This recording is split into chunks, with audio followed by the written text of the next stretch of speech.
Cinema হলে নেতা নিজে যা সিনেমা বইসা বইসা দেখছে, চরিত্রহীন লুচ্চা বদমাইশ পাওয়া গেছে, ভালো মানুষ পাওয়া যায় না। রাগ করে?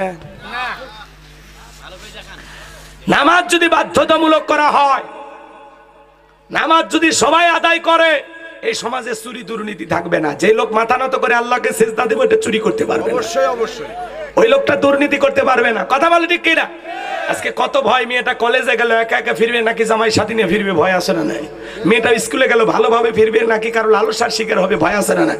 পার্বতীপুর থেকে রাত 2টার দিকে বিকাশের টাকা নিয়ে আপনার এই গ্রামে আপনি আসবেন হরিরামপুর, মনে মনে ভাবতেছেন আল্লাহ টাকা নিয়ে বাড়ি পর্যন্ত যাইতে পারবো নাকি, ছিনতাইকারী কবলে পরে টাকা যান, দুইটাই হারাবো, সমাজে আসছে নিরাপত্তা নাই। কথা বলে ঠিক কিনা? এই সমাজে চুরি দুর্নীতি বন্ধ হবে সেই দিন, আল্লাহর বিধান দিয়ে এই রাষ্ট্র চলবে সেই দিন। যদি বাংলাদেশকে আপনারা পরিবর্তন করতে চান, আগামীতে কোরআনওয়ালাদেরকে পার্লামেন্টে পাঠাইতে হবে। কথা বলে ঠিক কিনা?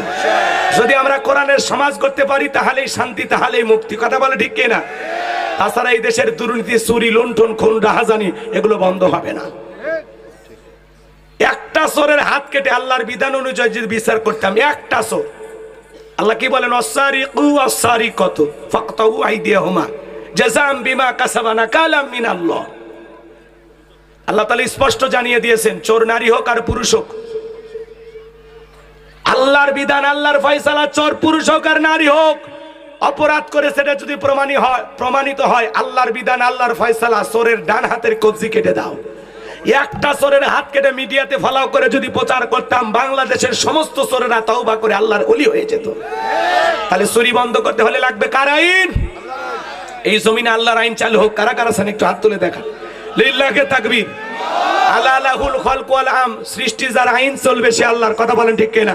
হাত নামান আমার ভাইয়েরা, লম্বা করার সুযোগ নাই, নামাজ করলে 2-3 ঘন্টা হয়ে যাবে ভাই, এত কথা বলার সময় নাই। আমি যে কথা বলতে চাই, আল্লাহ রাব্বুল আলামিন বলেন আল্লাযীনা হুম ফি সলাতিহিম খাশিউন, যারা নিজেদের সালাত বিনয়ের সহিত, নম্রতার সহিত, আল্লাহর ভয় নিয়ে সালাত আদায় করে। তাহলে বিনয়ের সহিত, নম্রতার সহিত, আল্লাহর ভয় নিয়ে কারা কারা সালাত আদায় করবেন 5 ওয়াক্ত, 2 হাত তুলে আল্লাহকে দেখান। আল্লাহ সবাইকে নামাজি বানায় দেন, জোরে বলেন আমিন। হাত নামান। শুধু মসজিদের নামাজ তাকওয়া লিখে রাখলে হবে না, ওই মসজিদে যারা নামাজ আদায় করবে তাদের অন্তরেও তাকওয়া থাকার দরকার আছে না নাই? তাকওয়া মানে কার ভয়? যার অন্তরে আল্লাহর ভয় আছে তার পিটাইয়াও গুনাহ করানোর সম্ভাবনা। শুধু মসজিদটা সুন্দর করলে হবে না, ওই মসজিদে যারা সালাত আদায় করবে তাদের ঈমানটাও সুন্দর হওয়ার দরকার আছে না নাই? নামাজ পড়বো তো ইনশাআল্লাহ। এইবার মুমিন বান্দার 2 নাম্বার গুণাবলী, ওয়াল্লাযীনা হুম আনিল লাগবি মুরিদুন। মুমিন বান্দার 2 নাম্বার গুণাবলী, অনর্থক কথাবার্তা বলা যাবে না, অপ্রয়োজনীয় কথাবার্তা বলা যাবে না। এক জায়গায় বসে 2-3 ঘন্টা গল্প করে, চায়ের কাপে ঝড় তোলে, মনে হয় গীবত কমিটির সভাপতি সেক্রেটারি বসে গেছে। কথা কয় না কে? অমুক খারাপ, তমুক খারাপ, এ ভালো না, সে ভালো না। আরে ভাই, মানুষের সমালোচনা করে কি লাভ? নিজের আত্মসমালোচনা করেন। নিজের জীবনের তুলুটি দিয়ে ভরা, নিজের গুনাহের টেনশনে ঘুম আসে না, মানুষকে নিয়ে ভাবার সময় আছে?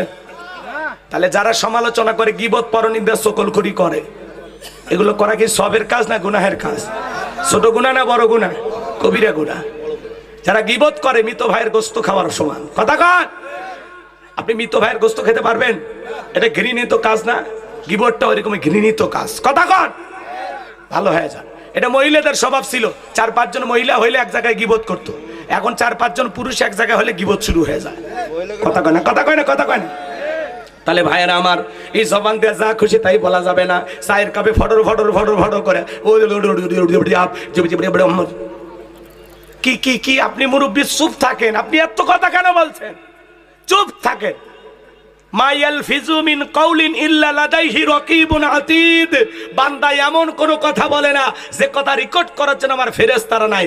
আপনার জবানের প্রত্যেকটা কথার জবাব একদিন আল্লাহর কাছে দিতে হবে। এজন্য জবান দিয়ে যা খুশি তাই বলা যাবে না। মোবাইলে রিসার্চ করার মতো যদি একটু বুঝতেন, কথা যা বলতেছেন, একটু যদি টাকা খরচ হইতো তাহলে এত কথা বলতেন না, চুপ হয়ে যেতেন। এই জন্য ভাই, মাংস মাতা না যা, চুপ থাকলে আপনি নাজাত পাবেন। চুপ চুপ। অতিরিক্ত কথা বলা থেকে নিজেকে বিরত রাখবেন। বেশি কথা বলে ব্রেনের ক্ষতি হয়। কথা কয় না? রাগ করছেন আমার কথা? বিরক্ত হয়েছেন? তাহলে আমরা অপ্রয়োজনীয় কথা থেকে বাদ দিলাম। পারবো তো ইনশাল্লাহ। প্রয়োজন যতটুকু কথা বলবো ততটুকু, মুমিন বান্দা জবান দিয়ে সে কথা বলবে যে কথা বললে সব হয়। পারবো তো ইনশাল্লাহ। এবার মুমিন বান্দারা 2 নম্বরে গুনাহ বলি, অনার্থক কাজ করা যাবে না। মুমিনের টাকা হলে মুমিন সিনেমা হল বানাবে না, যাত্রা গানের আয়োজন করবে না, গানের কনসার্ট দেবে না, মদের বার দেবে না, সিনেমা হল বানাবে না।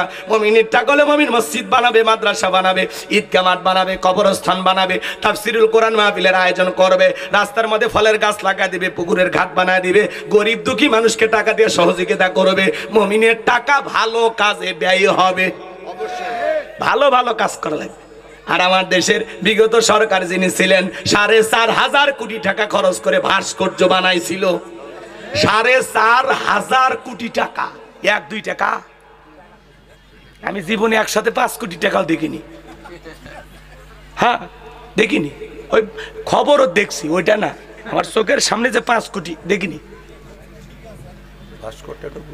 4,500 কোটি টাকা দিয়ে ভাস্কর্য বানাইছে, লাভ কি হয়েছে? 5ই আগস্টে আপনার বাবার মাথার উপরে উঠে মানুষ পেশাব করছে, ওই ভাস্কর্যের মাথার উপরে উঠে কি করছে? পেশাব করছে। এতে ওনার বাবার সম্মান কমছে না বাড়ছে? আপনি মুসলমান যদি ভাস্কর্য না বানাইয়া, যেই দেশের মানুষ খাইতে পারে না, ডাস্টবিনের খাবার কুকুরের সাথে ভাগ করে খায়, যেই দেশে মানুষ রেল স্টেশনে ঘুমায়, যেই দেশে একজন নারী 500 টাকা 200 টাকার বিনিময়ে তার দেহটা অন্য পুরুষের কাছে বিছানায় সজ্জিত হয়ে তার দেহ বিক্রি করে পেটের ভাত জোগাড় করে, সেই দেশে ভাস্কর্যের নামে বিলাসিতা করে আপনি যে 4,500 কোটি টাকা খরচ করে গেছেন, আল্লাহর কাছে প্রত্যেকটা টাকার হিসাব আপনাকে দিতে হবে। টাকা বাপ দাদার সম্পত্তি মনে করছিলেন। এই ভাস্কর্য না বানায়া যদি বেকার যুবকদের কর্মস্থানে ব্যবস্থা করে দিতেন, ওই ভাস্কর্য না বানাইয়া গরিব দুঃখী মানুষের মাঝে যদি ওই টাকাটা বিলিয়ে দিতেন, ওই ভাস্কর্য না বানাইয়া যে সমস্ত নারীরা পতিতালয়ে নিজের দেহকে বিক্রি করে ওদের জন্য একটু ব্যবসা বাণিজ্য অথবা বেঁচে থাকার মতো একটা অবলম্বন দিতেন। নারী হয়ে আপনারা সর্বোচ্চ পর্যায়ে ক্ষমতায় ছিলেন, ধর্ষণ বন্ধ করতে পারেন নাই, কথা বলে ঠিক এরা। উল্টো যারা পতিতালয়ে নারী আছে এদেরকে যৌন কর্মী বানিয়েছেন।